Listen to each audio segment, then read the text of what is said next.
Let's see how to connect Redgear game controller with your mobile phone. There are two types of game controllers, one is wireless and another is wired. You need to use an OTG cable, which is type C to USB.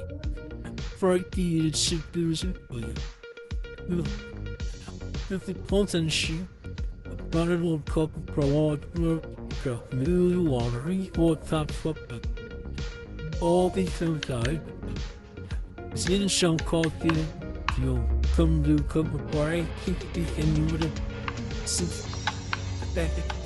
fina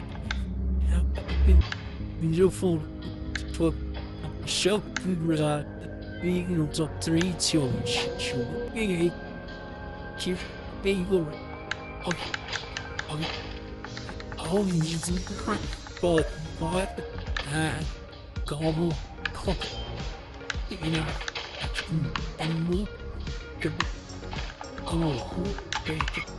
but the game controller does not support BGMI on mobile phone.